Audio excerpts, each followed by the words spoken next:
Okay now कल हम कर रहे थे autonomic nervous system means the nerve supply of the viscera of abdomen and the pelvis with special reference to that. Autonomic nervous system जब हम discuss करते हैं तो उसमें एक्चुअली उसको पूरे सिस्टम को जब हम डेवलप करते हैं तो उसमें थोरेक्स और हेड एंड नेक और इवन लोअर और अपर लिम्ब के जो ऑटोनॉमिक इनर्वेशंस हैं वो भी उसके साथ हो जाती हैं। उनको आप डिटैच करके अलग से नहीं पढ़ सकते। बात हो रही है क्योंकि सिस्टम है हमारा एब्डोमेन और pelvis to some extent okay perineum भी, लेकिन जब हम सिस्टम यहाँ पर हम पूरा डिस्कस करते हैं तो आपने देखा कल हमने सुपीरियर सर्वाइकल गैंग्लिया और मिडिल और इन्फीरियर सर्वाइकल गैंग्लिया से peri arterial plexus of nerves हमने आर्टरीज के अराउंड भी हमने सेंड किया था to the head and neck including the brain also, तो वो साथ ही हो जाते हैं। इसका मकसद ये है कि सुपीरियर सर्वाइकल गैंग्लियन पर अगर कोई कंप्रेशन अगर वहाँ पर कोई डिसऑर्डर होता है या वहाँ कोई ट्यूमर उसको कंप्रेस कर देता है तो आपकी हेड एंड नेक की जो इनर्वेशन है सिंपैथेटिक की वो कट ऑफ हो जाएगी। हालांकि हेड एंड नेक में उस वक्त कुछ भी नहीं हो रहा होगा और ये बात सिर्फ सुपीरियर सर्वाइकल गैंग्लियन से रिलेटेड नहीं है, इवन आपके मिडिल और इन्फीरियर सर्वाइकल गैंग्लियन पर भी अगर कंप्रेशन हो जाती है तब भी हाल वही होगा, क्योंकि आपको पता है कि इसके प्री गैंग्लियनिक जो फाइबर्स होते हैं वो जाहिर है T1 गैंग्लियन से अपवर्ड जाते हैं। इसका मकसद है कि लोअर डाउन अगर कहीं पे भी कंप्रेशन हो गई तो सुपीरियर मिडिल और इन्फीरियर तीनों की सप्लाई कट ऑफ हो जाएगी।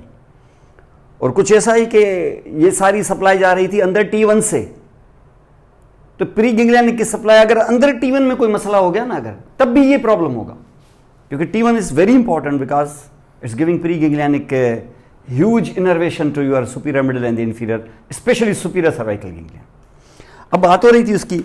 अब यहां पर हम देखें कि मैंने आपको जस्ट डिस्कस करके बताया कि बाबा सेंट्रल नर्वस सिस्टम, क्योंकि आपका ऑटोनोमिक नर्वस सिस्टम तो इस्तेमाल करेगा सेंट्रल को भी और पेरिफेरल को भी। और अगर बात हो रही है सेंट्रल की तो हमने कल बताया आपको कि इट शुड बी ब्रेन यानी फोर ब्रेन। अब इसमें जाहिर है हाइपोथैलेमस का भी एक अपना रोल है इसके अंदर। हम लोग यहाँ इसको डिस्कस नहीं कर रहे हैं, ये सेंट्रल नर्वस सिस्टम के अंदर न्यूरोनाटमी में डिस्कस होगा जब हम डायनसेफ्लॉन को ओपन करेंगे और उसके जब स्ट्रक्चर्स करेंगे। लेकिन हमें आइडिया है यहाँ पर कि ये T1 ऐसे अकेला नहीं बैठा हुआ है। T1 को सप्लाई जो है फिर एक और ऊपर से सप्लाई है, यूं समझ लो कि प्री और पोस्ट से अलावा प्री भी है एक तरह से, यानी pre ganglionic is again controlled by hypothalamus, so much so that sometimes in the hypothalamus इसको हम कभी कभी head ganglion of autonomic nervous system भी कहते हैं। हेड गैंग्लियन ये भी एक तरह से गैंग्लियन के, हालांकि गैंग्लियन तो नहीं कहेंगे इसको, लेकिन कभी कभी इसको ऐसे ही निकनेम के तौर पे हेड गैंग्लियन भी कहते हैं because your sympathetic nervous system as well as parasympathetic means autonomic nervous system के जो प्री गैंग्लियनिक सेंटर्स हैं जो सेंट्रल नर्वस सिस्टम में होते हैं, जिनका एक लोकेशन हमने थोरेकोलंबर भी देखा है, T1 से लेके L2 तक 14 सेगमेंट्स। तो उसके अलावा पैरासिम्पैथेटिक भी हैं जिसको आज डिस्कस करते हैं, और ये इसके कंट्रोल में है, और ये फिर कंट्रोल में है हायर सेंटर्स के, यानी इस प्री से भी पहले भी प्री है समझ लो, लेकिन वो सारा सेंट्रल नर्वस सिस्टम में हो जाके होगा। हमारा काम जो है वो दरअसल थोरेकोलंबर या क्रेनियोसेक्रल आउटफ्लो से ऑनवर्ड है, वहां से स्टार्ट है, वहां से कम से कम प्री गैंग्लियनिक हम जरूर करते हैं, ऐसे नहीं है कि हम प्री गैंग्लियनिक नहीं करते, पोस्ट गैंग्लियनिक से स्टार्ट करते हैं कोई, हम ऐसे नहीं, हम प्री गैंग्लियनिक भी करते हैं, लेकिन काम की चीज हमारे पास पोस्ट गैंग्लियनिक ही है। असल में इफेक्टर ऑर्गन तक पोस्ट गैंग्लियनिक पहुंचता है, लेकिन उसको कंट्रोल करता है प्री गैंग्लियनिक। अब यहां पर हम देखें कि ये इस जगह पर हमने देखा ब्रेन स्टेम है, तो ये मिड ब्रेन है, ये पोन्स है, ये मेडुला ऑब्लांगेटा है, और उसके बाद हमने यहां पर डिस्कस की थी स्पाइनल कॉर्ड। और इस स्पाइनल कॉर्ड में आप इसको डिवाइड कर सकते हो, जैसे for example 8 cervical segments, 12 thoracic segments, 5 lumbar and 5 sacral and coccygeal, ये हमारे 31 सेगमेंट्स हैं। अब इनके साथ हमने डिस्कस किया यहां पर कि हमारे पास जो सिंपैथेटिक का जो फ्लो है, जो सिंपैथेटिक फ्लो है, उसका प्री गैंग्लियनिक जो लोकेशन है वो 14 सेगमेंट्स कंटिन्यूटी में है। कंटिन्यूटी का मकसद यह है कि वो स्टार्ट हुआ था कहां से, T1 से लेके, और उसके बाद जैसे T2, T3, 4, 5, 6, 7, 8, 9, 10, 11 and 12, L1 and L2। ये हमारी थी प्री गैंग्लियनिक के सेंटर्स। इसलिए हम इसको कहते हैं थोरेकोलम्बर आउटफ्लो। और आउटफ्लो से आपको अंदाजा हो गया होगा कि ये दरअसल मोटर सिस्टम की बात हो रही है। Autonomic is actually a visceral system and that is exclusively a motor system. तो इसका मकसद है कि जो मोटर सिस्टम है तो किस चीज के लिए? Visceral motor system. वो विसरल मोटर माने वो जो 3 मेजर स्ट्रक्चर्स जिनके ऊपर ये टारगेट कर रहा है। तो क्या उस 3 मेजर स्ट्रक्चर से क्या सेंसरी सिग्नल्स नहीं उठते हैं? वो भी उठते हैं। क्या ये इन नर्व्स पे नहीं चढ़ते? चढ़ते हैं, लेकिन हम इनको ऑटोनॉमिक नर्वस सिस्टम में काउंट नहीं करते। हम उनको उसके साथ ही काउंट करते हैं। वो जो सोमेटिक नर्वस सिस्टम आपने देखा हुआ है ना, sensory, somatic sensory, visceral sensory को उसके साथ ही डिस्कस कर लेते हैं और उसको मिला के हम कहते हैं जनरल सेंसरी सिस्टम। सोमेटिक भी विसरल भी, उसको जाके उसमें डिस्कस करना। ऑटोनॉमिक नर्वस सिस्टम में सिर्फ एक ही चीज डिस्कस होगी, वो होगी motor system, visceral motor system, general visceral efferent system. General क्यों? जनरल इसलिए क्योंकि ये वो सारे आर्गन्स हैं जो बेसिकली मेसेनकाइम से डेवलप होते हैं, इसलिए वो विसरल होते हैं। और क्योंकि वो रूल फॉलो करते हैं इसलिए वो जनरल होते हैं। और क्योंकि ये मोटर होते हैं इसलिए वो जनरल विसरल इफरेंट होते हैं। तो यहां पर ये था और बताया आपको कि यहां से जब बाहर जब प्री गैंग्लियनिक फाइबर्स निकलेंगे तो ये क्योंकि ट्यूब न्यूरॉन सिस्टम है तो फौरी तौर पर इनको उनका गैंग्लियन मिल जाएगा। और गैंग्लियन मिलेगा तो कहां मिलेगा? वो T1 के बाहर ही बैठा होगा। कहां पर? इंटरवर्टिब्रल फोरामेन के बाहर। तो हमने यहां पर एक गैंग्लियन देखा, कौन सा? T1 ganglion. तो यहां पर हमने T1 गैंग्लियन देखा। थोड़ा नीचे आए तो T2, 3, 4, 5, 6, 7, 8, 9, 10, 11 and 12 and then L1 and L2। ये हमने गैंग्लियन देखे। और ठीक इसी तरीके से यहां पे भी देखें। यहां मैं सिर्फ लाइन बना रहा हूं सिर्फ। अब ये जो गैंग्लियन है तो नॉर्मली तो यही था जो हमने कल आपको बताया। नॉर्मली तो यही है कि इसके प्री गैंग्लियनिक फाइबर्स बड़े आराम से बाहर आएंगे, रिले करेंगे और इनके पोस्ट गैंग्लियनिक न्यूरॉन्स जो हैं वो जाएंगे किसके साथ? स्पाइनल नर्व के साथ, जैसे T1 नर्व के साथ। और फिर भले उसके 2 रेमाए बन जाएं और एक का नाम, एक एंटीरियर रेमस हो, एक पोस्टीरियर रेमस हो। एंटीरियर रेमस भले प्लेक्सस बनाए ना बनाए, जो है सिलसिला हमने बताया हमें। वो T1 आपको पता है कि बनाती है तो वो अल्नर नर्व को मिल जाती है। तो इसके pre post ganglionic fibres ulnar nerve के साथ भी चले जाएंगे और जब जाएंगे तो उसके साथ आपको वही सिलसिला मिलेगा जैसे स्वेटिंग वगैरह। और यहाँ पर जो स्मूथ मसल्स वगैरह हैं, क्योंकि हमारे आम में smooth muscles of the blood vessels हैं, इरेक्टर पायला मसल्स हैं, बहुत सारी चीज़ें उन जगहों पर हमें पहुंचाने थे तो हमने वहां पर पहुंचा दिया। इसी तरीके से यहां पर ये सारे के सारे फाइबर्स इसी तरीके से यहां पर गए। तो आप देखें यहां से ये भी क्या है,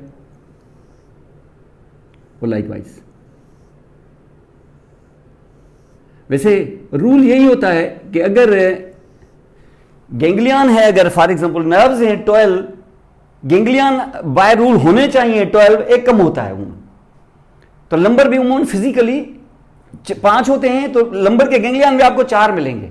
और 4 का मकसद ये नहीं कि एक गायब हो जाता है, एक किसी दूसरे के साथ फ्यूज होकर सिंगल एंटिटी बन जाता है। जैसे सुपीरियर सर्वाइकल गैंग्लियन हर हाल में 4 से मिलकर एक बनता है, तो लंबर में भी एक आध ऐसा होगा जो मिलकर एक बना देगा। ये एक बाय रूल ऐसे समझा जाता है। कहीं होगा कहीं नहीं भी हो सकता है, लेकिन सेक्रल में भी आपको फुली 5 नहीं मिलेंगे, आपको उमन 4 मिलेंगे। 1 लेस ही माना जाता है उमन। तो यहां पर हमने ये सारे के सारे आपने यहां पर देखे।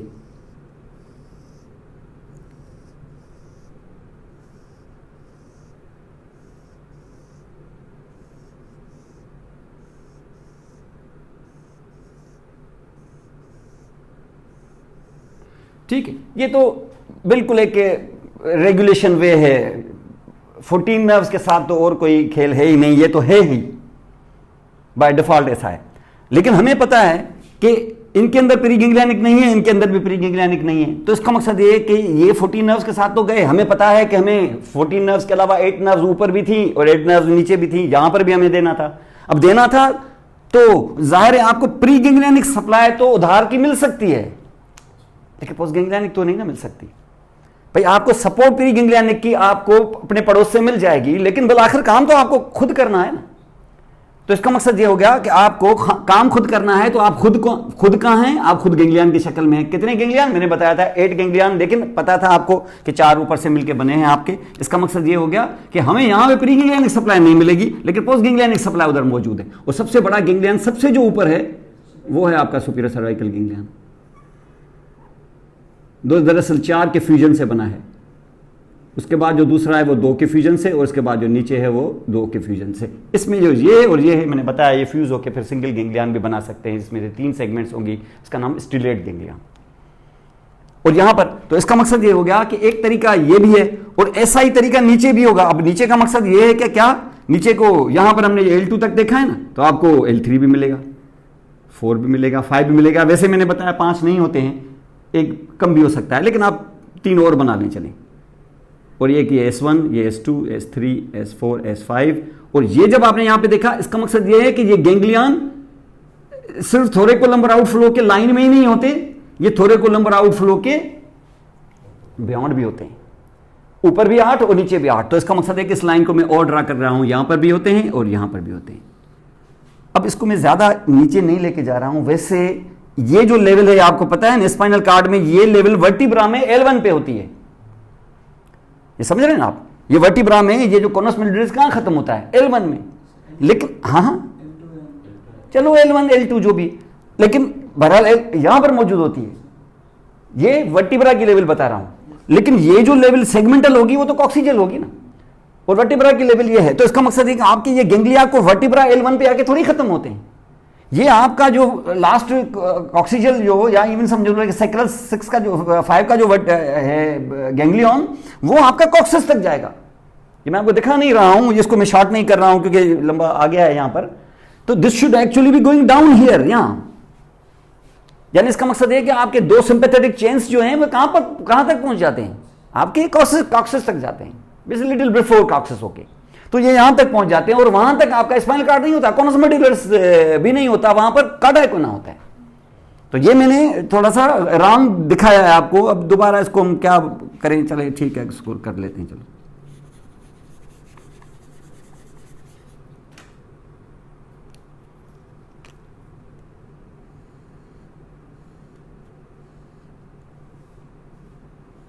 ठीक है, चलो ठीक है, ऐसे कर लेते हैं।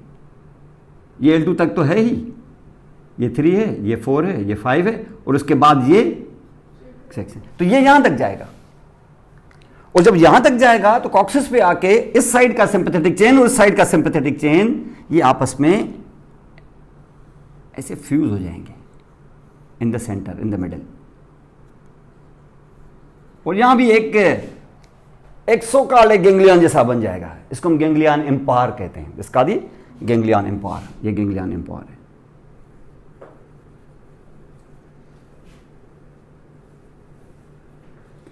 ठीक है, अब ये जब आप यहां पे देख रहे हो तो ये तो 14 नर्व्स के साथ आपने भेजे हैं, लेकिन हमें पता है कि ये जो ऊपर के 4 हैं इनका टारगेट ये होगा। माने एक और तरीका ये होगा कि आप यहां से ऊपर से, खास तौर पे T1 को अगर मैं यहां बताऊं आपको, तो ये T1 वाले जाएंगे किसमें, they will go into the T1, लेकिन यहां रिले नहीं करते हुए ये ऊपर जाएंगे और इन चारों में यहां रिले हो जाएंगे।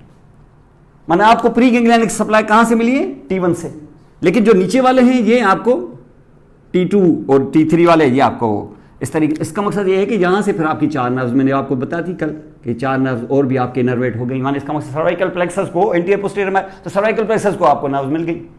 माने सर्वाइकल प्लेक्सस को सिर्फ अब सोमेटिक नर्व्स ही नहीं, ऑटोनॉमिक भी हैं। तो आपका ये गर्दन के ऊपर ये जो आपका पसीना वगैरह आ रहा है, इस किस्म की चीजें, वो आपका काम हो गया, और साथ में वेजो कंस्ट्रिक्शन वगैरह ये जितने भी है वो सारा हो गया। एक तरीका तो ये था। दूसरा तरीका आपका ये है, और बाकी जो दूसरे वाले हैं वो दोनों को मिलेंगे।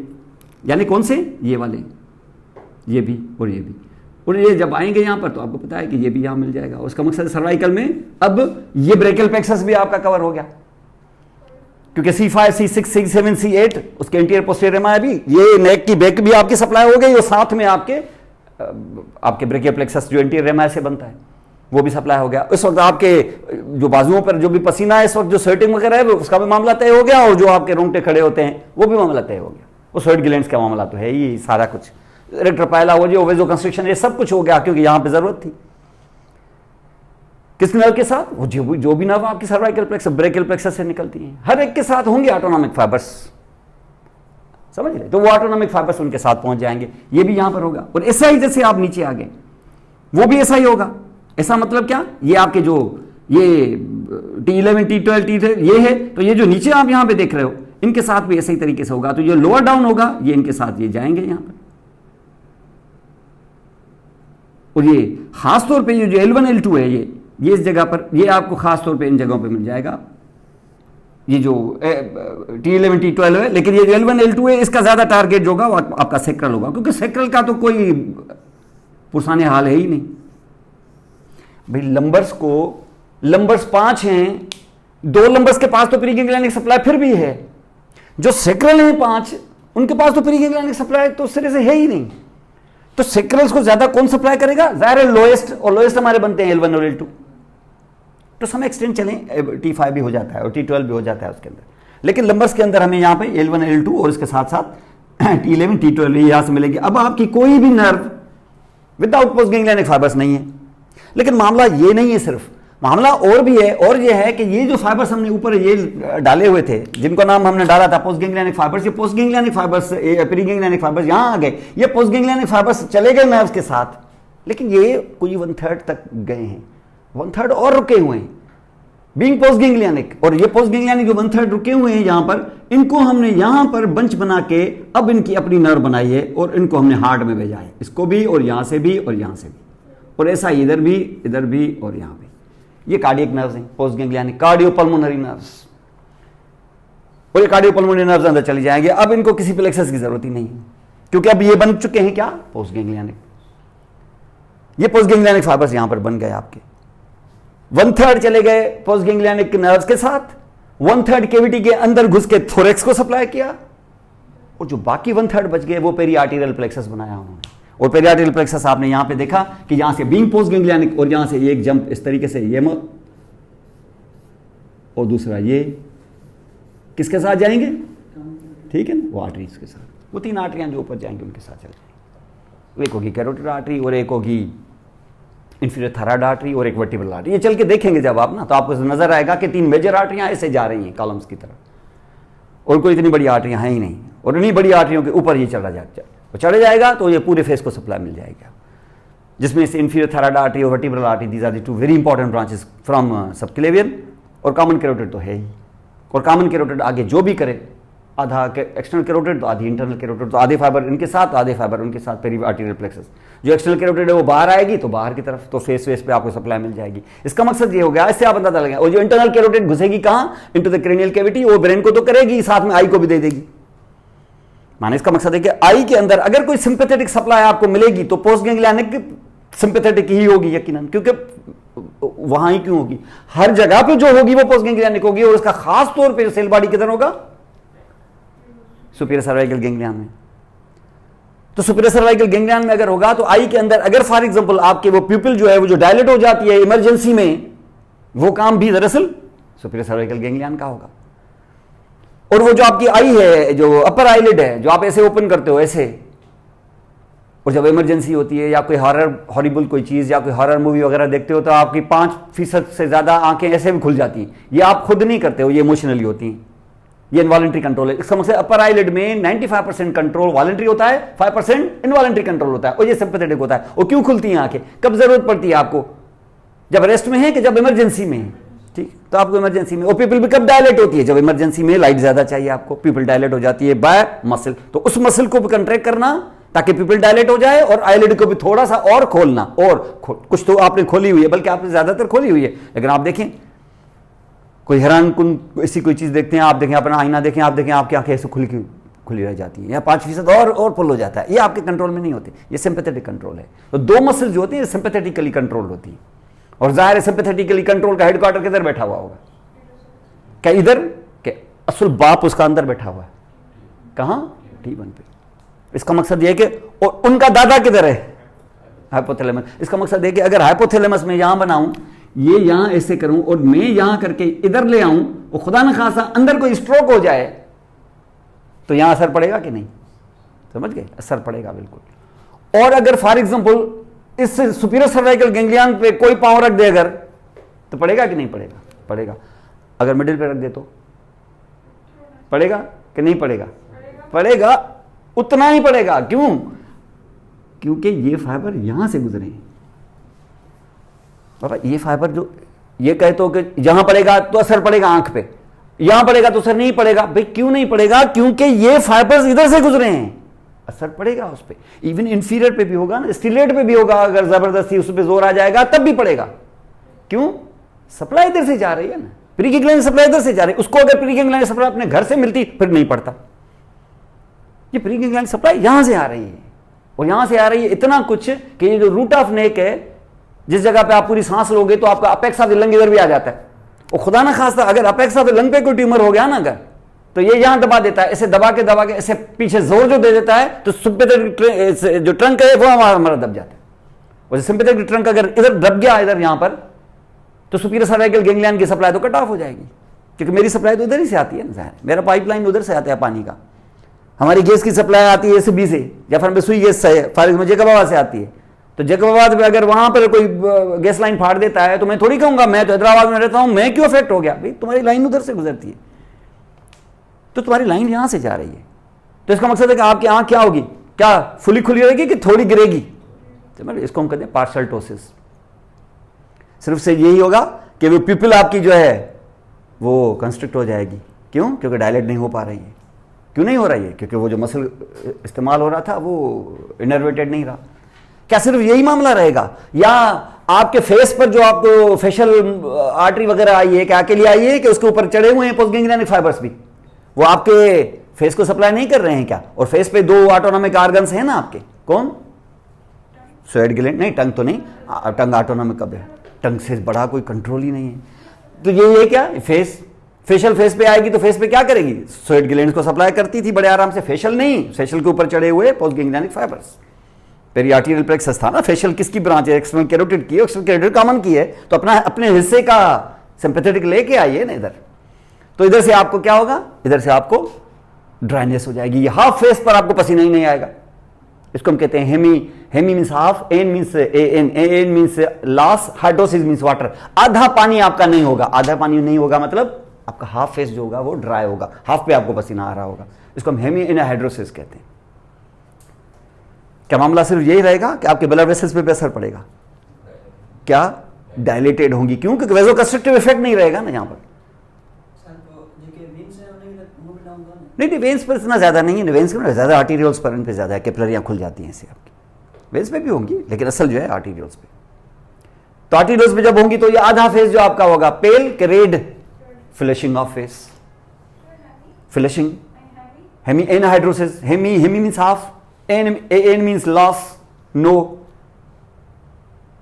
Hidrosis means water, half loss of water means, half loss of water means dryness means no sweating, आधे पे स्वेटिंग भी नहीं और वहां पर फ्लशिंग भी, रेड भी, शायद पहले थोड़ा उसको कहते हैं मेरा। और उसके बाद आपकी पार्शियली आंख गिरी हुई हो, पार्शियली, क्योंकि बहरहाल उसको वॉलंटरी मसल कंट्रोल तो है ना आपके पास, बंद नहीं होगी ऐसे पार्शियली, इसको ऊपर पार्शियल टोसिस, और साथ में पीपल भी आपकी नैरो मायोसिस। इस पूरी चीज का जो सेंटर है, क्या अलग अलग डिजीजेज हैं कि डिजीज एक ही है? ये एक ही प्रॉब्लम है, उसको मिला के हम सिंड्रोम कहते हैं, उसी का नाम है हॉर्नर सिंड्रोम। और हॉर्नर सिंड्रोम की वजह क्या है? वजह तो कुछ भी हो सकती है, वजह अंदर से भी हो सकती है, स्ट्रोक हो गया, वजह यहां भी हो सकती है। और ये कौन सी वजह है? इस वक्त जो मैं बता रहा था, वो अपाइकल जो पल्मोनरी अपेक्स का जो ट्यूमर है उसने ब्लॉक किया है इसको, और अगर वो ट्यूमर ब्लॉक करके हॉर्नर सिंड्रोम कर दे आपको, दूसरी चीजें तो करेगा ही, साथ में एसोसिएटेड ये सिंड्रोम भी होगा, तो समझ में आ गया होगा आपको कि अपेक्स के ट्यूमर पर जो मास है वो प्रेस कर रहा है, इसकी वजह से हो गया क्या? Horner syndrome. और जब हॉर्नर सिंड्रोम हो जाए ना तो फिर अपाइकल ट्यूमर का नाम ही चेंज हो जाता है, उसको कहते हैं पेनकॉस ट्यूमर, पेनकॉस नाम है साइंटिस्ट का, दिस इज कॉल्ड पेनकॉस ट्यूमर। तो पेनकॉस ट्यूमर क्या है? This is actually the tumor of the apex of the lung that is compressing on the sympathetic chain leading here to the Horner syndrome. Horner syndrome में ये 4 चीजें तो हैं ही, और एक आध और भी है, वो चल के आपको हेड एंड नेक में आपको आइडिया होगा उसका। अब ये जहां पर हम देखें, ये मैंने बताया आपको कि यहां तक तो मामला आ गया। अब उसके बाद आप देखिए आपकी सारी नर्व सप्लाई हो चुकी है, सब कुछ है, लेकिन मसला यहां ये नहीं है सिर्फ, मसला एक और भी है कि यहां तक तो हमने देखा कि जो भी हमने यहां से सिंपैथेटिक चेन से आगे बढ़ाया है वो पोस्ट गैंग्लियन की बढ़ाया है आगे।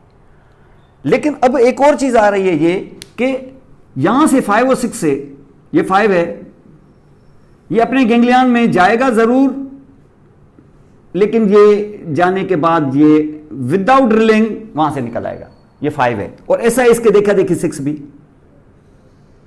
और ये किनर, फिर 7B, फिर 8B और अब फिर 9B, और उन्होंने एक ही नर्व बना ली। ये ग्रेटर स्प्लेनिक मैंने जो बताया आपको कल। और ऐसा ही फिर जो दूसरा वाला है जिसको हम यहां पे कहते हैं, ठीक है, ये 10 और 11, ये लेसर है, और आखिर में ये बनाया ये लीस्ट। ये 3 नर्व जिनको हमने कल डिस्कस किया। सर ये विदाउट रिलेइंग आ रही है? हाँ, ये विदाउट रिलेइंग। विदाउट रिलेइंग माने इनका मकसद क्या है कि इनको आगे कोई और गेंगलिया का आसरा है, इनको तभी तो नहीं आया, इनको क्यों इग्नोर किया इन्होंने? क्योंकि इनको आगे आसरा है। ये से नहीं जा सकते थे, ये से खुद जाके अपने इफेक्टर ऑर्गन तक नहीं पहुंच सकते। ये स्मूथ मसल, कार्डियक मसल और एक्सोक्राइन ग्लैंड इसकी बात ही नहीं समझेंगे।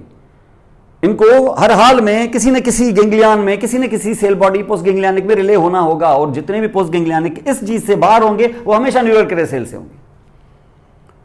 और न्यूरल क्रेसेल से सिर्फ वही नहीं होते हैं, क्रेनियोफेशियल स्केलेटन भी होता है। तो इसका मकसद है कि कहीं पर क्रेनियोफेशियल स्केलेटन में कहीं गड़बड़ हो तो समझ लेना कि कहीं ना कहीं न्यूरल क्रेसेल में भी गड़बड़ हो सकती है। और ऐसा सिर्फ वो नहीं है, हार्ट में भी कोई गड़बड़ हो सकती है, क्योंकि सेप्टा आपको पता है ना न्यूरल क्रेसेल से बनते हैं। और ये आप यहां पे 3 नर्व्स जिनको हमने डिस्कस किया। अब यहां पर आप देखो कि मामला सिर्फ ये नहीं है कि ग्रेटर स्प्लेनिक को ये नर्व्स आपको मिलती हैं, ये आपको ज्यादा से ज्यादा सपोर्ट दे सकती हैं। कहां? रीनल प्लेक्सस पे, एड्रिनल मेडुला पे, सीलिएक के प्लेक्सस पे और सुपीरियर मेसेंटेरिक प्लेक्सस तक। हाइंड गट तो रह गया अबे हाइंड गट रह गया तो हम भी अभी T12 पर हैं, अभी भी हमारे पास है। और सिर्फ हम यहां नहीं हैं, हमारे पास और 10 गेंगलिया मौजूद हैं। हम और भी खुल के खेल सकते हैं, हम और भी स्प्लैंकिनिक नर्व्स बना सकते हैं जो हमारी कैविटी में और अंदर जाएंगी। अभी सिर्फ हाइंड गट नहीं है हमारे पास, अभी पेल्विस भी पूरा पड़ा हुआ है।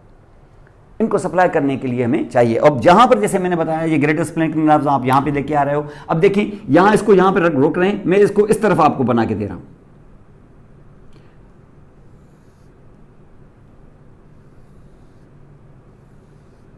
Five 6 7 8 9 10 11 and 12। ठीक है, अब ये अगर फॉर एग्जांपल यहां पे लेके आएंगे तो जनरली आपको बताया कि ये जो ग्रेटर स्प्लेनिक नर्व यहां पर आई है, इसका जो मेन टारगेट है वो सीलिएक गेंगलियन है। लेकिन सीलिएक गेंगलियन के अंदर जब आप इसको लेके आओगे लाइक दिस, ये सीलिएक गेंगलियन पे हमने यहां लेके आ गए, और सीलिएक गेंगलियन के बाद इसके पोस्ट गेंगलियनिक फाइबर्स को तो फिर आप फोरगट के सीलिएक आर्टरी की ब्रांचेस के साथ पेरी आर्टरियल बना के जाओगे तो अब फोरगट का कोई ऑर्गन बाकी बचेगा नहीं, सबको सप्लाई मिल जाएगी। लेकिन मसला ये है कि सुपीरियर सर्वाइकल जो है वो सिर्फ ये जो ग्रेटर स्प्लेनिक नर्व है यही नहीं, उसके साथ साथ even to some extent lesser का भी कुछ हिस्सा वो भी आपको कंट्रीब्यूट करेगा इसके अंदर, और इसके भी आप फाइबर्स आप सीलिएक के साथ लेके जा सकते हो। लेकिन यहां तक मामला दुरुस्त है। उसके बाद आप यहां पे देखेंगे कि ग्रेटर स्प्लेनिक नर्व ने अपने फाइबर बिल्कुल डाले हैं इसके अंदर, लेकिन उसके आधे से ज्यादा फाइबर इसके अंदर नहीं है, या इसके आधे से ज्यादा फाइबर्स इससे पास होके ये एड्रिनल मेडुला में जाके रिले करेंगे। इसका मकसद है कि ये जाके इधर एड्रिनल मेडुला में जाके रिले करेंगे। ये हमारा एड्रिनल मेडुला है, ये इसके ऊपर कार्टेक्स है, ये इसके ऊपर आप किडनी बनाने। अंडरस्टैंड? तो this will be what? This will be the adrenal medulla. इसका मकसद है ग्रेटर स्प्लेनिक नर्व आपको एड्रिनल मेडुला में जाके रिले करती हुई नजर आएगी आधे से ज्यादा, लेकिन आधी गई है किसके अंदर? सीलिएक गेंगलियन के अंदर, और सीलिएक से फिर ये निकल के आ गया। लेकिन लेसर में भी हमें ये मामला उधर मिला है।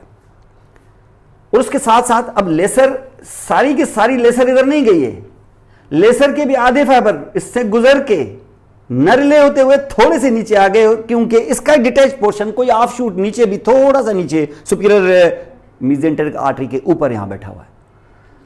तो एक और प्री वर्टिब्रल या प्री एओर्टिक एक और प्लेक्सस है जो यहां है, जिसमें लेसर के फाइबर ज्यादा गए हैं। और लेसर के फाइबर ज्यादा यहां पर ऑलमोस्ट हाफ लेसर के फाइबर, हालांकि लेसर के आधे फाइबर्स तो सीलिएक में भी गए थे, और ये फाइबर यहां पर अगर आ गए तो इसका मकसद ये कि एक और गेंगलियन, मैं इसको थोड़ा सा इसके साथ मिला के दे रहा हूं क्योंकि ये बिल्कुल डिटैच नहीं होते हैं गेंगलिया, ये प्लेक्सस होता है पूरा, इसका ये ऑफ शूट होता है, उसी के कुछ फाइबर उधर नहीं हुए रहे तो नीचे हो रहे हैं, और ये यहां पर होगा, और इसके साथ इसके फाइबर जब बाहर निकलेंगे तो ये चले जाएंगे किसके साथ? ये चले जाएंगे आपके सुपीरियर मेसेंटेरिक आर्टरी की ब्रांचेस के साथ। अब आपके ट्रांसवर्स कोलन के आधे तक, या राइट 2/3 लेफ्ट 1/3 की जंक्शन, या हो सकता है चलो पूरा ट्रांसवर्स कोलन ये सप्लाई हो जाएगा, इससे बाकी सब रह गया है ये पेरियार्टियल प्लेक्सस।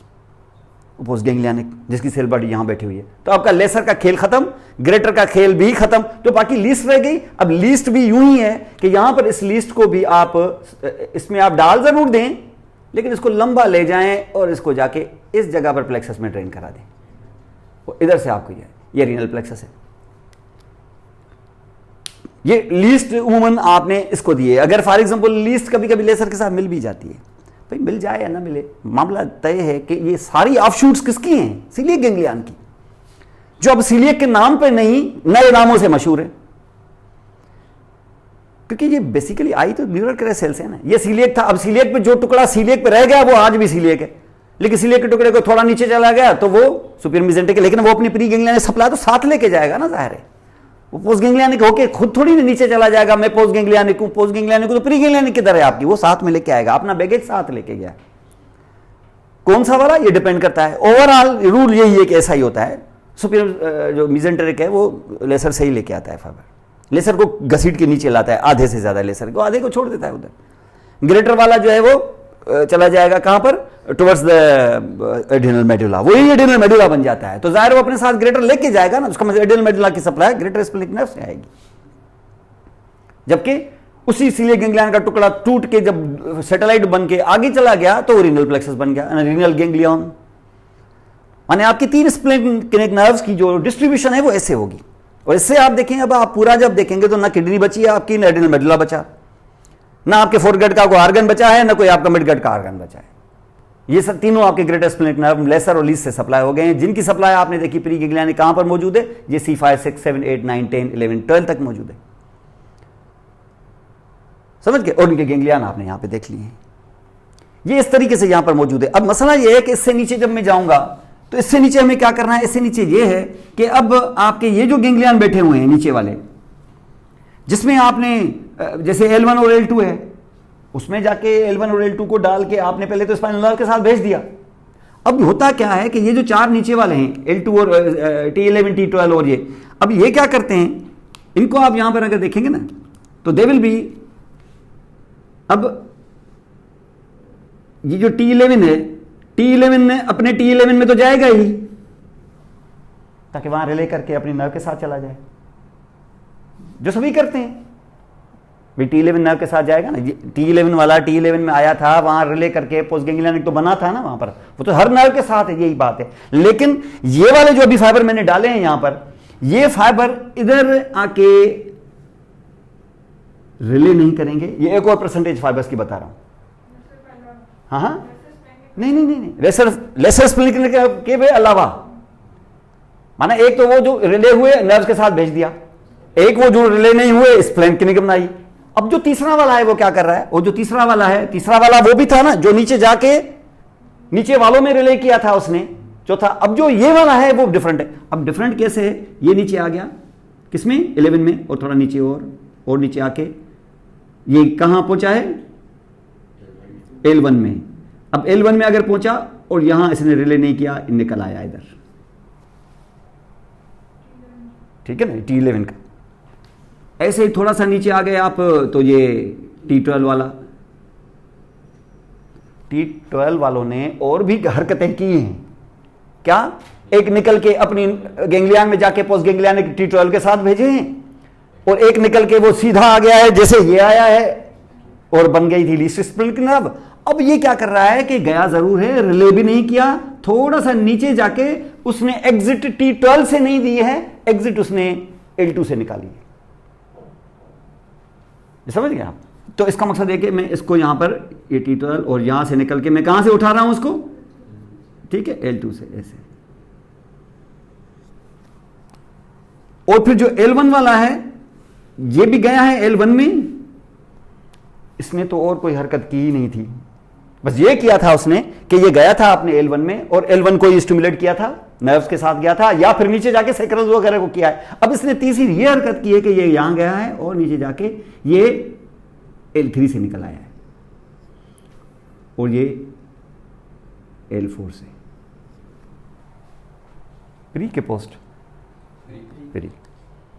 इन्हीं का नाम है लंबर स्प्लिनिक नर्व्स।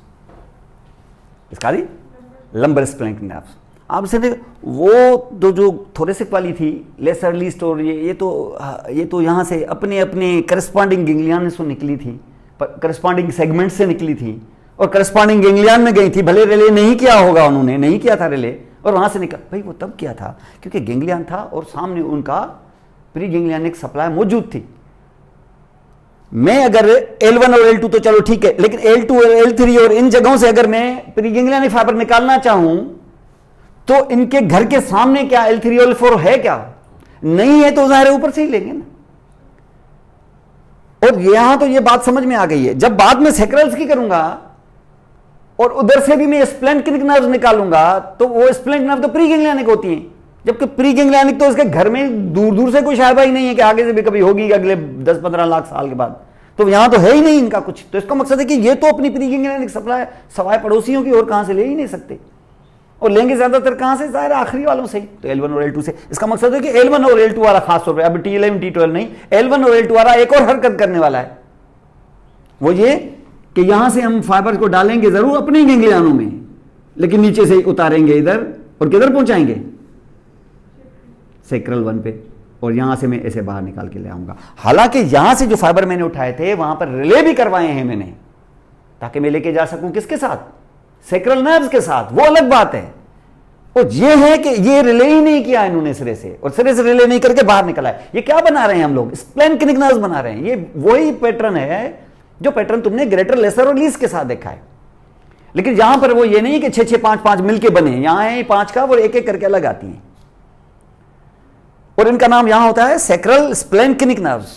अभी आपको सिर्फ एक दिखाई है मैंने, ऐसा ही करते करते L1 और L1 वाला थोड़ा सा और आके ये एक और भी बना देगा ये, और फिर ये L2 वाले ये 2-3 और बना देंगे। ये कितनी स्प्लेनिक नर्व्स डिपेंड करता है गेंगलियन कितने, और आपको पता है गेंगलियन लेस ही होता है, तो 4 होंगी। चलो ये समझ में आ गया। यहां ये इस वक्त यहां ये बंच 4-4 के जो गुच्छे मैंने यहां पर संभाल के रखे हैं, ये क्या हैं? ये स्प्लेनिक नर्व्स हैं, lesser and lumbar and sacral splanchnic. वैसे बड़ी मशहूर है पेल्विक स्प्लेनिक नर्व्स, वो अलग चीज है, वो पैरासिम्पैथेटिक है। यह है सेक्रल स्प्लेनिक नर्व्स, और इनकी प्री गेंगलियनिक सप्लाई कहां होगी? L1 L2 में, जबकि लंबर्स वालों की कहां होगी? L1 L2 और T11 T12 में। और ये यहां बैठे हुए हैं यहां पर। अब किस आसरे पे यहां आए भाई? तुम्हें सर्वाइकल तो तुम्हें ये इसीलिए और ये तो तुम्हें मिले थे, ये किस आसरे पे आए हैं यहां पर? ये इस आसरे पे आए हैं कि ये जो 2 ऊपर लंबर वाले हैं ना, कौन से वाले? लंबर स्प्लेनिक नर्व कौन सी? वो जो फर्स्ट एंड सेकंड वाली है, ये ऊपर की तरफ ऐसे जाएगी। क्यों? क्योंकि यहां पर इनसे नीचे इनको एक और प्लेक्सस मिलने वाला है। कौन? ये इंफीरियर मेसेंटेरिक प्लेक्सस है, जहां से फिर जाएगा ये सप्लाई किसको? हाइंडगट के आर्गन्स को। क्योंकि हाइंडगट के आर्गन्स के साथ आपको पता है कि सारी की सारी ब्लड सप्लाई इधर ही से जाती है, peri arterial plexus of nerves बन जाएंगे। लेकिन ये हाइंडगट के आर्गन्स तक तो मिल गई सप्लाई, लेकिन प्रॉब्लम ये है कि पेल्विस में तो और बहुत सारे आर्गन्स हैं, उनको तो नहीं मिली सप्लाई। भाई नहीं मिली ना, तो ये 2 नर्व्स और ना बैठी हुई क्या? इनको तुम लेके जाओ नीचे, ठीक है। इसको थोड़ा लंबा कर लेता हूं मैं इसके साथ। ये समझ लो कि ये जो मैं दिखा रहा हूं ना आपको, ये ऐसे बैठा हुआ है एओर्टा के आगे, क्योंकि यहां मैं दिखाऊंगा तो ये सारे जो है, अब एओर्टा कहां बैठा हुआ है? ये वर्टिब्रल कॉलम में, इसके ऊपर एओर्टा है। मैं यहां अगर बिठा दूंगा तो ये गिंजलिक हो जाएगा, लेकिन आप समझ सकते हैं कि ये इधर बिठाएंगे आप, लेकिन मैं इसको सेपरेट आपको दिखा रहा हूं। ये समझ रहे हैं ना आप? यही, क्योंकि सारी चीजें यहां आप करेंगे तो बड़ा गंद हो जाएगा, ये पूरा का पूरा छुप जाएगा ये। तो यहां पर ये, तो इसका मकसद ये है कि ये मैं जो नीचे लेके जा रहा हूं, ये इसी की लाइन में नीचे, ठीक है। इसको लाइन में नीचे जाके अब मैं कहां पहुंच गया? अब मैं पहुंच गया हूं प्लेक्सस, जिसको हम कहते हैं यहां पर at the bifurcation of the common, bifurcation of the aorta. ये L4 के ऊपर उमूमन उसके बाइफर्केशन पर बिल्कुल ऐसे वी जैसे जिससे वाई बन जाती है, उसके ऊपर वैसे ऐसे कमान पे आप बैठे हुए हैं यहां पर। इसका नाम होता है हाइपोगैस्ट्रिक प्लेक्सस। ये जाके उस हाइपोगैस्ट्रिक प्लेक्सस में जाके ये लेकर जाएगा। मैं इसको इसी की लाइन में बना रहा हूं, क्योंकि आपको पता है inferior hypogastric, inferior mesenteric plexus भी ज़ाहिर है एओर्टा के साथ है ना। जब इंफीरियर मेसेंटेरिक आर्टरी निकल आती है तो थोड़ी देर के बाद तो वैसे ही वो बाइफर्केट हो जाती है। तो इसका मकसद है कि एओर्टा बाइफरकेट करके मैं यहां पर ये मैं कहां डाल रहा हूं ये जी L4 के बाइफरकेशन ऑफ एओर्टा पे। इसका नाम है सुपियर हाइपोगैस्ट्रिक प्लेक्सस। इसमें जो इसमें कौन से वाले फाइबर गए हैं? L3 L4, ये आपके लंबर स्प्लेनिक नर्व्स के वो लोअर वाले फाइबर जिनकी सप्लाई किधर से आ रही होगी? L1 L2 से ज्यादातर। ये इधर तो रुक जाता है, लेकिन ये इस जगह मौजूद होने के बावजूद इसके दो ब्रांचेस जो है ना अपोजिट में दो साइडों पे चली जाती हैं। यानी मैं अगर इसको इस तरीके से यहां बिठाऊं और उसके बाद इसको मैं ऐसे स्प्लिट करके दो तरफ लेके जाऊं तो ऑलमोस्ट यूं समझ ले कि इन्वर्टेड वाई शेप बन जाएगा। ये कौन? Superior hypogastric plexus. Superior hypogastric plexus ये वाई शेप। अब कैसे? मैं इसको इस तरफ भी लेके जा रहा हूं और इस तरफ भी लेके जा रहा हूं। अगर मैं इसको यहां लेके जाऊंगा तो जाहिर है वो ऐसे तो नहीं आएगा, नर्व को भी खींच के लाएगा अपने साथ, और दूसरी तरफ भी जाहिर है कुछ भाई ऐसे डिटैच होके तो नहीं ना कोई आता है, जाहिर है नर्व्स हैं, कंटिन्यूटी होगी। और दूसरी तरफ भी आप इसको इस तरीके से यहां पे लेके जाएंगे तो ये प्लेक्सस बन जाएगा इस तरफ, हो जाए किधर? लेटरल पेल्विक वॉल में। अब एओर्टा में थोड़ी। L4 पे आने के बाद उसके बाद जो मैं इस तरीके से लेके जाऊंगा in Y shaped manner, inverted Y shaped manner, तो किधर पहुंचेंगे जाके? In the lateral pelvic wall. इसका नाम है इंफीरियर हाइपोगैस्ट्रिक प्लेक्सस। इसको प्री गैंग्लियनिक सप्लाई किधर से मिली? इसके आधे L2 L3 L4 वाले जो फाइबर्स हैं ना, कौन से? लंबर स्प्लेनिक नर्व्स के आधे इसको मिले। और ये जो आप यहां पे देख रहे हो ये इसके अंदर फाइबर्स से ज्यादा नहीं रिले करते हैं, L2 के ज्यादा इधर करते हैं। ये सिर्फ डिस्ट्रीब्यूशन के लिए यहां पर है, इससे ज्यादा हाँ ज्यादा से ज्यादा आपको थोड़ा सा अगर थोड़ा सा रहम आ जाए ना तो इसको थोड़ा ऊपर करके ऐसे करके इसको कनेक्ट कर सकते हो तुम inferior hypogastric inferior mesenteric plexus के साथ, तो कुछ फाइबर शायद चले जाते हैं। लेकिन ज्यादा इसका टारगेट कौन है? Inferior hypogastric plexus. और इसमें कौन आके रिले किया है? Lumbar splenic nerve. कौन सी वाली? वो तो सुपीरियर में भी कर रही थी, जो सुपीरियर में जिन्होंने नहीं किया अब इसमें करेंगी, क्योंकि वो घसीट के आप तुमने ये ऑफशूट वो वैसे ही जैसे आपने देखा नहीं था सुपीरियर सिलियक गैंग्लियन जिसमें ग्रेटर आपने किया था। अब मैं कहता हूं कि ग्रेटर कर रही है एडिनल मेडुला में, तो क्या हुआ होगा? जाहिर है सिलियक का एक टुकड़ा जो है ना वो एडिनल मेडुला में घुस गया होगा। तो इसका मामला यहां ये हुआ है। चले यहां तो पहुंच गए, लेकिन इसको जो रीइंफोर्समेंट अब मिलने वाली है वो है सबसे बड़ी reinforcement sacral spleen. Sacral spleen के नर्व तो और किसी को मिल ही नहीं सकते। किसको मिलेंगे? ये सारे के सारे सैक्रल स्प्लेन अपनी साइड के इंफीरियर हाइपोगैस्ट्रिक प्लेक्सस को मिलेंगे, ताकि अब यहां से अगर पोस्ट गैंग्लियनिक फाइबर्स निकलें तो फिर देख लें कोई ना कोई आर्टरी जाती हुई। और यहां भी आर्टरियों का जंगल है, आपको पता है। किसकी ब्रांचेस? ठीक है ना। तो अब इंटरनल इलियक जो है आपको पता है कोई आर्गन ऐसा है नहीं जिसको इंटरनल इलियक ना सप्लाई कर रही हो, हर एक को ऊपर चढ़। तो इसका मकसद यह है कि जो बार बार आपको बोलते हैं ना कि ये supplied by the inferior hypogastric plexus, तो उसकी हकीकत ये है। और इसकी सप्लाई कहां से है? यकीनन लंबर से भी है, लेकिन ज्यादातर सैक्रल से। लेकिन सैक्रल हो या जो भी हो, उसकी प्री गैंग्लियनिक सप्लाई तो वैसे ही लंबर से होगी, क्योंकि इससे नीचे तो मौजूद ही नहीं है आपका प्री गैंग्लियनिक सप्लाई, क्योंकि इससे 14 सेगमेंट्स के अलावा तो कोई चीज़ है ही नहीं हमारे पास। ये बात आ गई समझ में? यहाँ पर ये सिलसिला है आपका ऑटोनोमिक नर्व्स यानी सिंपैथेटिक नर्व्स ऑफ। अब आप कोई भी अगर देख लें, अगर आपको यूट्रस को सप्लाई करनी है ना, अगर वेसोकंस्ट्रिक्टिव सप्लाई, तो भाई ठीक है, ये पड़ा हुआ है ना इंफीरियर हाइपोगैस्ट्रिक प्लेक्सस, ये जो बंच बना के ये तुम्हारी जा रही है ना यूट्राइन आर्टरी, चढ़ा दो इसके ऊपर, वो चढ़ा जाओगे तो अंदर चला जाएगा। और अगर इसी तरीके से तुम्हें देना है अगर कहीं यूरिनरी ब्लैडर को सप्लाई, तो बैठा हुआ है, ले जाओ आप वजाइकल के साथ। फिर आपका इंफीरियर वजाइकल वो जो है स्फिंक्टर वजाइकी वगैरह सप्लाई हो जाएगा। अगर आपको चाहिए इंटरनल स्फिंक्टर जो है एनल स्फिंक्टर, तो ले जाओ यहाँ से इंफीरियर हाइपोगैस्ट्रिक प्लेक्सस। हाँ, दोनों साइडों चले जाएगा, कोई मसला नहीं। तो दूसरी साइड करती रहेगी, वीक हो जाएगी, लेकिन ये चलता रहेगा मामला। कौन सा? भाई L5 है ना, प्री गैंग्लियनिक निकल रहे हैं, वो अपने नर्व के साथ हो जाएगा ना। हाँ, अगर आपको गैंग्लियन एक मिला अगर, तो वो L4 होगा अगर, तो वो 4 और 5 की यूनियन होगी। एक घर को 2 कर दिए हैं आपने, लेकिन फैमिलियां 2 ही रहेंगी, नंबर घर का 1 होगा, अंदर पार्टीशन भी होगी, सब कुछ होगा। पार्टीशन है सच को जरूरत नहीं, गैंग्लियन है, आधे उधर 2 नर्व्स के साथ चले गए। बाय रूल ऐसे ही होता है, एक नर्व कम होती है। अब अगर ये सारी चीजें आप यहां पे, अब आपको ये सिंपैथेटिक का एक आइडिया आपको आ गया होगा। अब ये तो था सिंपैथेटिक, अब मसला ये है कि पैरासिम्पैथेटिक का क्या करें। अब पैरासिम्पैथेटिक में भी सिस्टम तो यही है, दूसरा तो है नहीं हमारे पास। अब ना कोई ब्रेन हमारे पास दूसरा है, ना कोई स्पाइनल कार्ड हमारे पास दूसरा है, इसी के अंदर ही कमरे बनाओ, जगह यही होंगी, वही लेटरल हॉर्न वाला एरिया होगा, क्योंकि इसी एरिया को ही हमने ऑटोनॉमिक के लिए इस्तेमाल किया है। दोनों एक साथ कभी नहीं होंगे, बल्कि जिन जगहों पर यह होगा उस जगह पर पैरासिम्पैथेटिक सिरे से ही नहीं होगा। जब यहां नहीं होगा तो बाकी एरिया तो खाली पड़ी हुई है। जहां पर अगर पैरासिम्पैथेटिक होगा तो ये साफ बात समझ लो कि सिंपैथेटिक उधर होता ही नहीं है, तो इसका मकसद है कि जहां सिंपैथेटिक होगा वहां पैरा नहीं होगा, जहां पैरा होगा वहां सिंपैथेटिक नहीं, लेकिन कॉलम सेम होगा।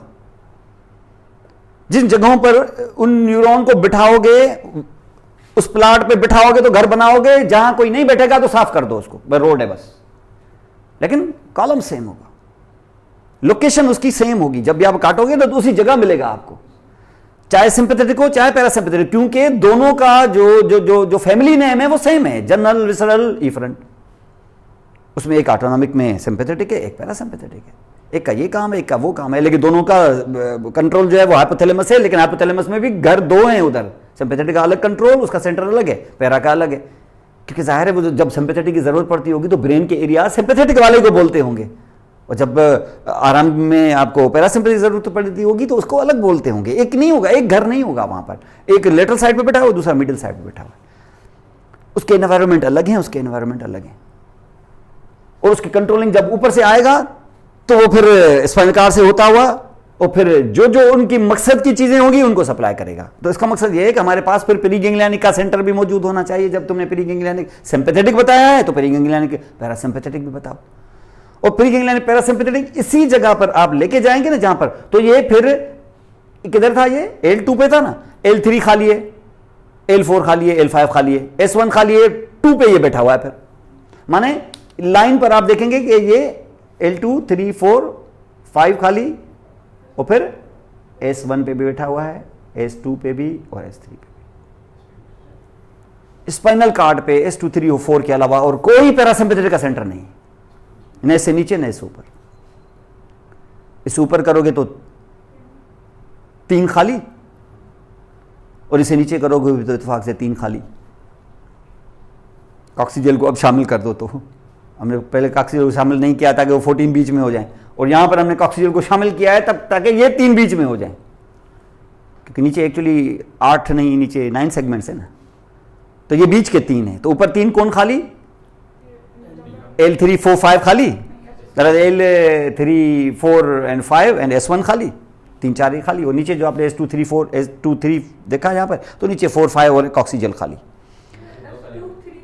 S2, 3, 4, S2, 3, 4, 5 एंड S सिर्फ 2 खाली यहां पर होंगे।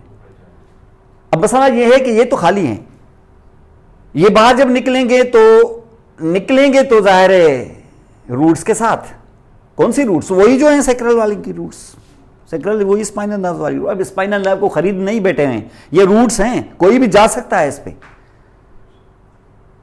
ये नहीं कि स्पाइनल, आप कहेंगे स्पाइनल सेगमेंट से निकलने वाले रूट्स, ये नहीं है कि वो स्पाइनल नर्व्स की कोई इधर खरीद, कोई उन लोगों ने कोई खरीद कर रखा हुआ है, भाई मैं भी जा सकता हूं उससे, समझ रहे? तो ये उसके साथ जाते हैं, लेकिन वो स्पाइनल नर्व है वो तो अपने हिसाब से कहीं ना कहीं चली गई, ये उधर नहीं जाते, छोड़ देते हैं उसको फौरी तौर पे, और फौरी तौर पे छोड़ के अपनी नर्व्स बना लेते हैं, और फिर एक स्प्लेनिक नर्व, और फिर ये आपकी स्प्लेनिक नर्व बन जाती है। कौन सी स्प्लेनिक? ये पेल्विक स्प्लेनिक नर्व्स है। अब जाहिर है नीचे ही है S2, 3, 4, माना ये पेल्विस में ही होंगी जाहिर है, और जब ये पेल्विस में होंगी तो इनका टारगेट होगा क्या, इनका टारगेट होगा अपनी साइड का कौन, इंफीरियर हाइपोगैस्ट्रिक प्लेक्सस। आपसे इंफीरियर हाइपोगैस्ट्रिक प्लेक्सस तो अभी आपने बताया कि सिंपैथेटिक होता है, भाई सिंपैथेटिक होता है, आप उसमें रिले नहीं करोगे, जाने में कोई हर्ज तो नहीं ना है, आप यहां से गुजर जाओ, यहां से गुजर के आप जाओगे कहां, जहां उसकी नर्व्स जा रही हैं, किसकी, इंफीरियर हाइपोगैस्ट्रिक प्लेक्सस की, प्री के पोस्ट, उनकी पोस्ट, आप प्री, आपसे हम प्री कब तक प्री रहेंगे हम लोग, भाई तुम चले तो जाओ, कहीं ना कहीं तुम्हें मिल जाएगा कोई ना कोई गैंग्लियन, न मिला तो सेल बॉडी की कलेक्शन तुम्हें खुली हुई मिल जाएगी। ये ज्यादातर इनके जो गैंग्लियन या इनकी सेल बॉडियां होती है इंट्राम्यूरल होती हैं। आपने देखी नहीं है आपने माइंटेरिक प्लेक्सस, ये क्या देखे आपने यहाँ कभी बाहर आपने देखा था कोई वेगस का कोई प्लेक्सस बना हुआ? कोई नहीं, तो अंदर थे ना उसके। तो आप उनके साथ लेके जाओगे, उनके साथ लेके आप वाल के अंदर चले जाओ, जैसे वसाइकल आर्टरी के साथ चलते चलते तुम उसके वाल के अंदर चले जाओ, उधर बैठे हुए हैं तुम्हारे सेल बॉडी कलेक्शन, उसमें जाकर लेकर जाओ, detrusor muscle supply हो जाएगा। इसका मकसद है कि ये आपके पेल्विक साइड पर से अगर सप्लाई आ गई तो आपका यूरिनरी ब्लैडर कॉन्ट्रैक्ट हो जाएगा। कब कॉन्ट्रैक्ट होगा? जब स्ट्रेच होगा। स्ट्रेच होगा तो सेंसरी सप्लाई कहां से मिलेगी? इसी स्प्लिनिक नर्व से घूम के तुम सेंसरी भी डाल सकते हो इसके अंदर, लेकिन उसको ऑटोनॉमिक नर्व सिस्टम में काउंट नहीं करेंगे आप। ये जितनी भी नर्व आप जाते हुए देख रहे हैं ना, इनके ऊपर सेंसरी फाइबर भी चढ़ जाते हैं, जैसे स्टमक के फाइबर्स आपके, जैसे जैसे जैसे अपेंडिक्स के पेन कैरिंग फाइबर्स आपके ग्रेटर स्प्लिनिक नर्व से चढ़ के जा सकते हैं। आपने कैसे जाएंगे भाई? ये आपका अपेंडिक्स है, अपेंडिक्स से जो ब्लड सप्लाई है वो कहां से आती है? सुपीरियर हाइपोगैस्ट्रिक से, सॉरी सुपीरियर मेसेंटेरिक से, ठीक है। और सुपीरियर मेसेंटेरिक से पहुंच के तुम अगर थोड़ा सा ऊपर चले जाओ तो सीलियक नहीं है क्या? और सीलियक में सप्लाई नहीं आती है क्या ग्रेटर स्प्लिनिक नर्व की? तो तुम पेन कैरिंग फाइबर्स तुम ग्रेटर स्प्लिनिक नर्व से लेके जाओ, T10 में एंटर करा दो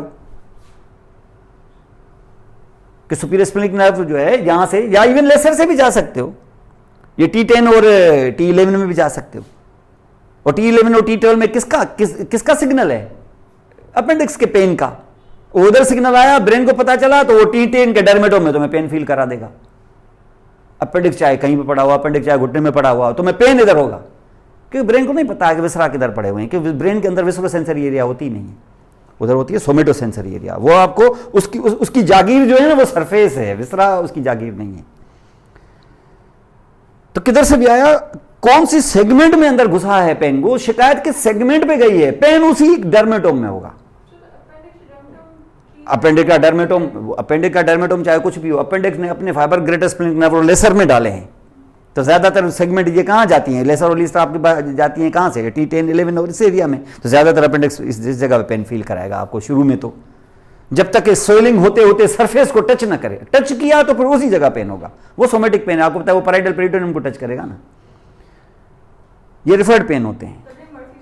तभी ये मर्फीज, तभी लेकिन ये चीजें जो है ना, ये क्या है, ये इतनी कंफ्यूजिंग होती हैं, विसरल पेन इतना कंफ्यूजिंग होता है कि इवन डॉक्टर को भी पता नहीं चलता। वो कहते हैं एक्यूट एब्डोमेन होगा, यही बस इसको कर रहे हैं, बस इसकी लेप्रोटोमी करो या इसकी लेप्रोस्कोपी करो, इसको सर्जरी करके इसके अपेंडिक्स निकालो, सही भी करते हैं, गलत नहीं है। और जब बाहर निकाल के ले आते हैं तो नॉर्मल होता है। उनको कंफ्यूजन होती है कि एक्यूट एब्डोमेन में यही होगा, अब ये बिल्कुल ये डायग्नोसिस मेरी यही है कि अपेंडिक्स है, और निकाल के बाहर ले आते हैं, पता चला कि ये तो नॉर्मल है। अब नॉर्मल है तो उसका मतलब ये तो वापस स्ट्रेच कर देंगे, जाहिर है उसने अपेंडिक्स को निकालने के पैसे लिए हुए हैं, अभी ऐसे थोड़ी बोलेगा कि नहीं अपेंडिक्स मैंने नहीं निकाला, हो गया ठीक है, हो गया, और सही भी हो जाते हैं पेशेंट, ठीक है। अब जाहिर है एक दिन रहेगा, उसके पेन केयरिंग ये वो उसकी थेरेपी होगी, वो सेटल हो जाते हैं। एक्यूट एब्डोमेन की कोई ना कोई वजह होगी, सही है से अंडरस्टैंड। तो ये हमारा अब तो इसका मकसद ये है कि इससे तो मेरे सिर्फ पेल्विस के आर्गन सप्लाई हुए, इससे ऊपर का क्या होगा मेरा? इससे ऊपर हाइंड गट, ये भी इसी से सप्लाई होंगे। अब कैसे सप्लाई होंगे? रास्ता जा रहा है ना, ये तो तुमने इधर करे, चलो आधे फाइबर तुम ऊपर ले जाओ, किधर? सुपीरियर में। और तुम्हें याद है ना कि सुपीरियर का एक किसके साथ कनेक्शन है, तो तुम्हारे आधे फाइबर उधर जाके क्या करो, रिले नहीं रिले नहीं कराने, उन्हीं के साथ जो डिस्ट्रीब्यूशन जा रहे हैं तुम उनके साथ चले जाओ। और वो किधर जा रहे थे? हाइंड गट के आर्गन्स के साथ, तो चले जाओ हाइंड गट के आर्गन के साथ। इससे ऊपर मैं क्या करूं? इससे ऊपर तुम्हारी रेंज ही नहीं है, तुम बस रुक गए, तुम्हारा जो काम था हो गया, अब किसी और को करने दो।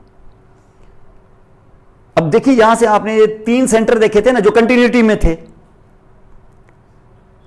ऐसे ही 3 सेंटर ऊपर भी आप देखेंगे जो कंटिन्यूटी में नहीं होंगे, और ये इत्तेफाक से सेंट्रल नर्वस सिस्टम के स्पाइनल कार्ड में नहीं, ये होंगे फिर ऊपर ब्रेन में।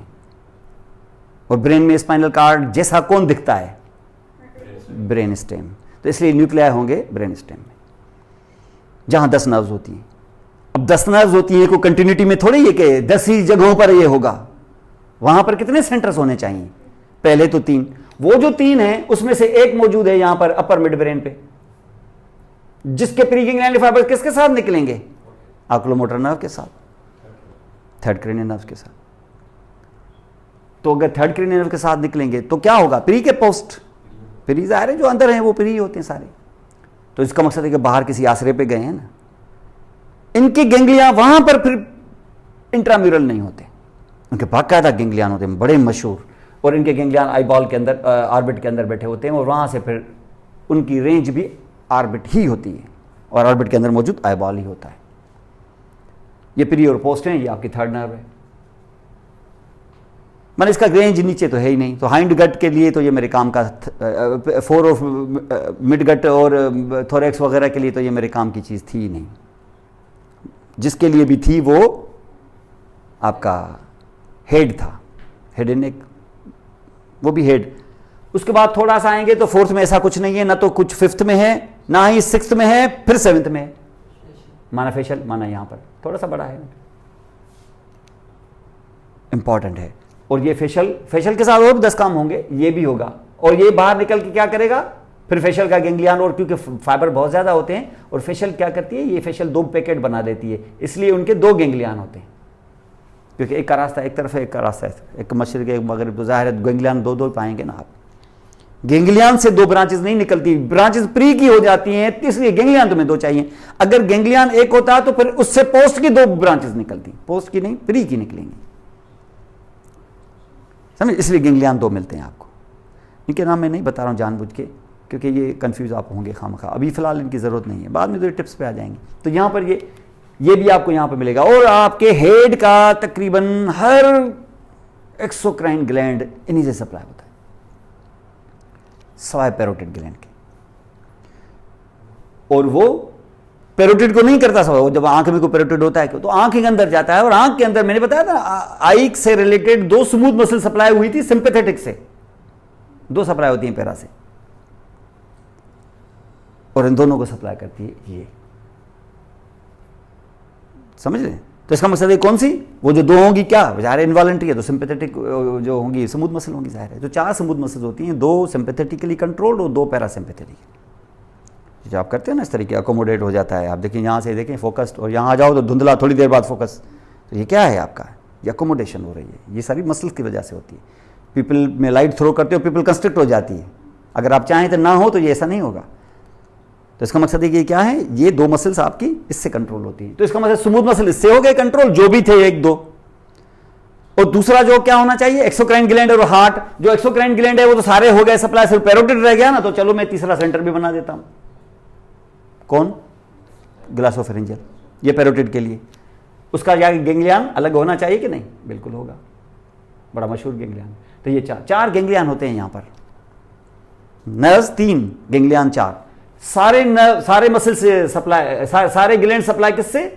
फेशियल से, सवाए पैरोटिड के। तो पैरोटिड किससे? ग्लासोफेरिंजियल से। और स्मूथ मसल किससे? बाकी क्या रह गया? हार्ट रह गया। इसका मकसद है कि ये 3 का ग्रुप क्या इसकी तरह कंटिन्यूस है कि स्पेस्ड है? स्पेस्ड है। वो 3 स्पेस्ड, ये 3 कंटिन्यूस, लेकिन इसके बीच में है द क्वीन, जिसने अपने कंधे पे कोई 75% parasympathetic of the total body का लोड उसने उठाया हुआ है। तो ऊपर से 3, नीचे से 3, तो बीच में ये बहुत बड़ा सा ये वेगस का न्यूक्लियस, और यहां से निकलेगा वैसे वेगस में तो और भी बहुत सारे फाइबर्स हैं, ये पैरासिम्पैथेटिक। और पैरासिम्पैथेटिक से जब वेगस के फाइबर बाहर निकलते हैं तो वेगस जो नर्व बनती है अपने बहुत सारे फाइबर्स के साथ, मैं सारे नहीं डाल रहा हूं या फिर आप वेगस के ये फाइबर जो है पैरासिम्पैथेटिक वाले, ये जब वहां ब्रेन को छोड़ते हैं और under the base of the skull वो जुगुलर फोरामेन से बाहर निकल के नेक में जब आते हैं, तो ना तो वो फेस के लिए हैं ना वो ऑलमोस्ट नेक के लिए। इनका सारा टारगेट थोरेक्स और एब्डोमेन, इसकी क्योंकि जो फेस पे सप्लाई थी पैरासिम्पैथेटिक वो तो तुम दे चुके, जो वहां की सिंपैथेटिक थी वो तुमने सुपीरियर सर्वाइकल गैंग्लियन मिडिल और इंफीरियर से दे चुके, समझ गए? तो वो फेस का तो मामला ऑटोनॉमिक का हो गया। अब मसला ये नीचे जो आपने उतार के लाए, और इसी एक क्रेनियल नर्व को प्रॉबेबली इसी पैरासिम्पैथेटिक वर्क की वजह से अलाउ किया गया है कि नीचे जाओ। तो और जब नीचे जाती है तो नीचे जाने के बाद ये पैरासिम्पैथेटिक तो करती ही है काम, लेकिन उससे भी बड़ा जो काम करती है वो होता है सेंसरी वर्क। क्योंकि ये जब मैं नर्व नीचे लेके जाऊंगा, मैं इसको यहां पर उतार रहा हूं, चलो ठीक है, समझ जाना आप।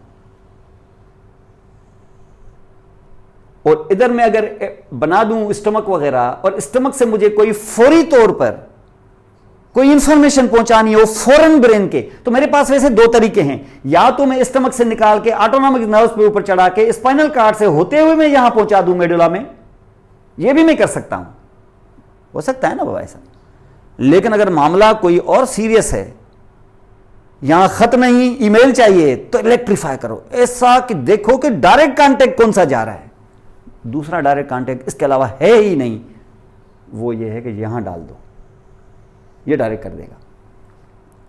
मुझे आप बताओ इसके अलावा कोई रास्ता ब्रेन तक पहुंचने का हो तो कोई रास्ता है ही नहीं भाई। आप जाहिर है बाहर वाला कैसे जाएगा, बाहर वाला पेरिफेरल नर्वस सिस्टम के ऊपर चढ़ के जाएगा ना, तो सीधी सीधी बात है ये तो 1+1 2 के वाली बात है। तुम स्टमक से सेंट्रल नर्वस सिस्टम तक जाने का क्या रास्ता ढूंढोगे, पेरिफेरल नर्वस सिस्टम। और पेरिफेरल नर्वस सिस्टम में क्या होता है, क्रेनियल नर्व्स और स्पाइनल नर्व्स।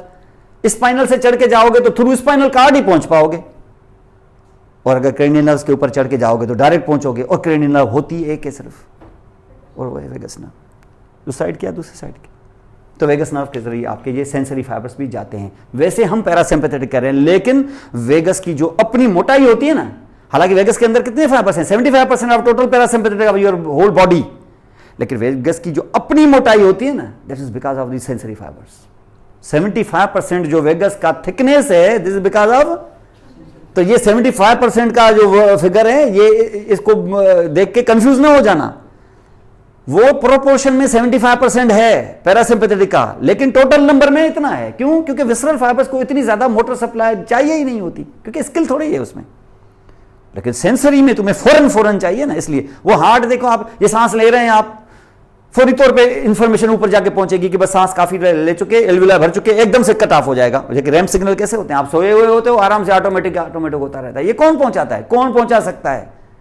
देर से, तो यहां देर का कोई मकसद ही नहीं है। कोई टॉक्सिक चीज आपने ले ली, एकदम से वोमिटिंग शुरू हो गई, खुदा ना खासा कोई पॉइजन है, इस किस्म की चीज। अब थोड़ी हमारे पास टाइम है, कम पहले स्पाइनल कार्ड से जाए पर ऊपर जाए, तब तक तो जहर नीचे जा सकता है।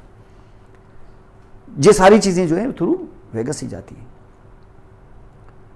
आपके पेशेंट को अगर मायोकार्डियल इंफार्क्शन का पेन होता है, तो पेन के साथ जो पेन केयरिंग फाइबर्स हैं, वो तो 2 मिनट लेट भी पहुंच गए, तो वो ऑटोनॉमिक नर्व में से, सिंपैथेटिक में से होते हुए, स्पाइनल कार्ड से होते हुए वो पहुंचते हैं। लेकिन जो वोमिटिंग होती है ना, उसके साथ उसके सेंसरी फाइबर वेगस के थ्रू जाते हैं, क्योंकि ये वेगस जो ऊपर से उतर रही है नीचे, क्या लेके, प्री के पोस्ट प्री, और रास्ते में इनको जिस आर्गन के अंदर जाएंगे, उस आर्गन के अंदर उसको अपने फाइबर्स से उसको गेंगलियन मिल जाएंगे, कुछ तो प्लेक्सस भी मिल जाएंगे। जैसे आपने देखा था ना, आपने जैसे कार्डियक प्लेक्सस है, जैसे आपका पल्मोनरी प्लेक्सस है, ये रास्ते में देती जाती है, और इसी तरीके से फिर अंदर इंटर हो जाती है थ्रू दी इसोफेजियल हाइटस। तब तक तो आपको पता है कि ये बन जाती है वहां पर वेगल ट्रंक्स, और उसके बाद आपने देखा कि ये इंटर हो जाती है किसमें, सीलियक प्लेक्सस के अंदर। सीलियक प्लेक्सस में रिले होने के लिए नहीं, वहां से डिस्ट्रीब्यूट होने के लिए। डिस्ट्रीब्यूट किस आसरे पे हो रही है भाई, इस आसरे पे हो रही है कि जिस जगह जाएगी उसके वाल में मेंटेरिक और मीजनल प्लेक्सस बैठे हुए हैं। फिर अगर जरूरत पड़ी, अगर हेपेटिक ब्रांच बनाते हुए अगर वो पोर्टा हेपेटिस पे पहुंच गई, तो उधर प्लेक्सस बैठा हुआ है, वहां सेल बॉडी है, वहां से फिर पोस्ट गेंगलियन के आगे जाएंगे। लेकिन वेगस अपने साथ सिर्फ प्री गेंगलियन की सप्लाई बांटती हुई जाएगी। कहां तक, सीलियक तक। अब सीलियक ऑफ शूट नीचे भी जा रहा है तो चले जाओ, तुम भी सुपीरियर मेसेंट्रिक में भी चले जाओ, और सुपीरियर मेसेंट्रिक के से नीचे हरगिज नहीं। सुपीरियर मेसेंट्रिक आपको लेके जाएगी कहां, मिडगट और हाइंडगट की जंक्शन तक।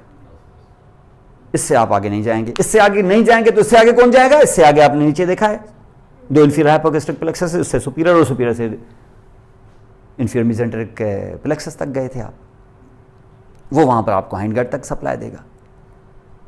इससे आपकी ये पूरी सप्लाई यहां पर हो जाएगी। और काम क्या करेगा, काम आपको पता है, पेरिस्टाल्टिक एक्टिविटी को बढ़ाना और ग्लैंड्स को सीक्रेट कराना। वो पेल्विक स्प्लेनिक नर्व में इंफीरियर हाइपोगैस्ट्रिक से सुपीरियर हाइपोगैस्ट्रिक तक, और ऊपर होकर ऑफ शूट आ गया किधर, इंफीरियर मेसेंट्रिक तक, बस इससे ऊपर नहीं जा सकता। समझ गए?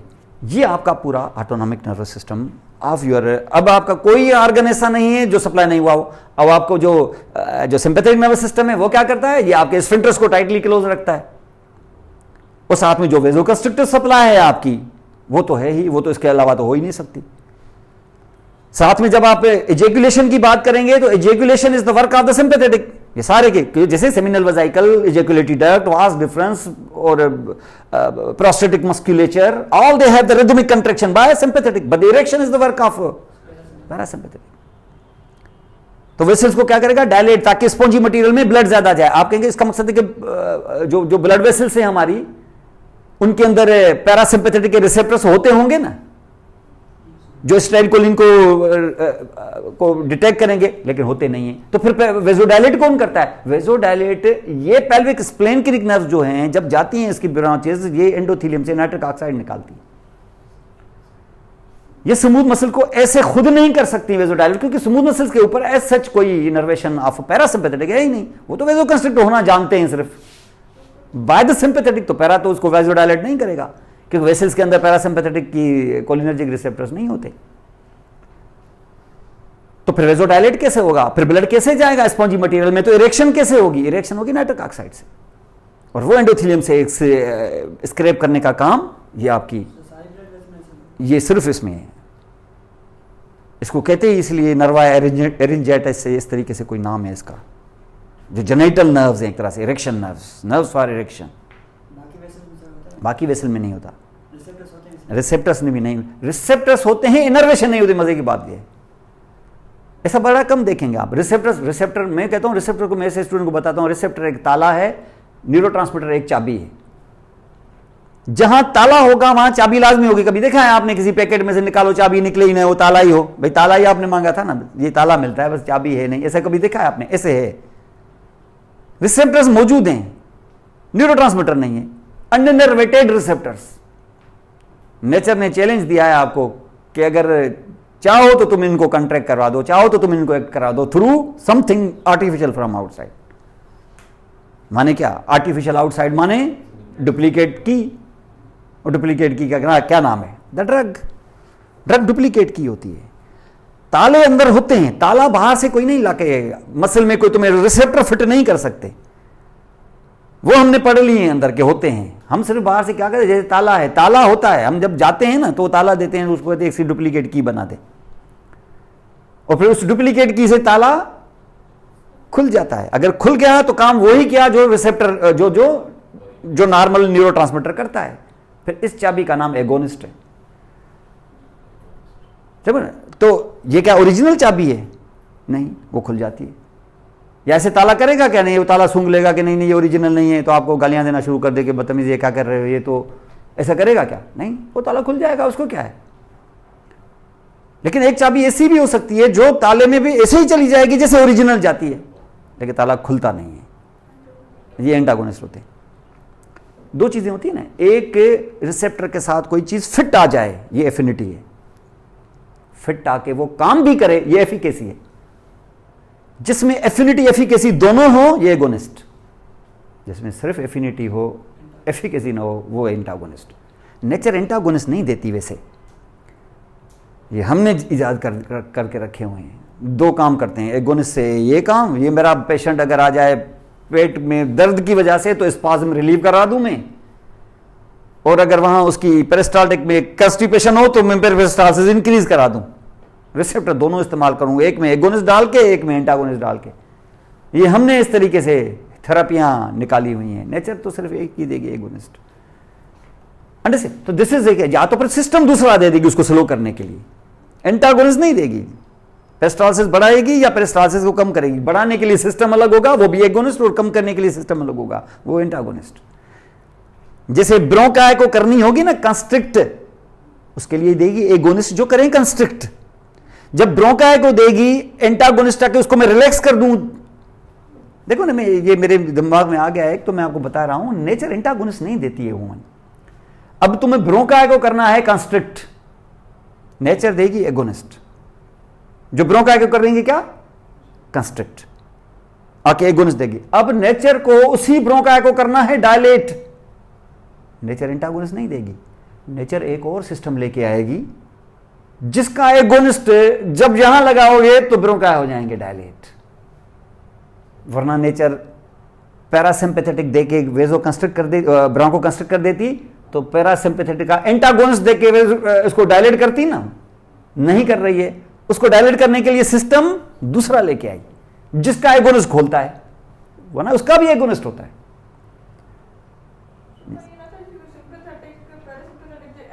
ये होता है ना, ऐसा है ज्यादातर, ऐसे ही है ना, दोनों एक जैसे काम थोड़ी करते हैं। लेकिन मैं ये बता दूं आपको कि दोनों एक ही जगह पर दो मुख्तलिफ मसल्स को दोनों ही कंट्रैक्ट करते हैं, लेकिन इफेक्ट उल्टा होता है। नेचर ने देखो कैसे करतब देखे। एक मसल है ये जो आपका पीपल का मसल है, ये जिसकी शक्ल ऐसी है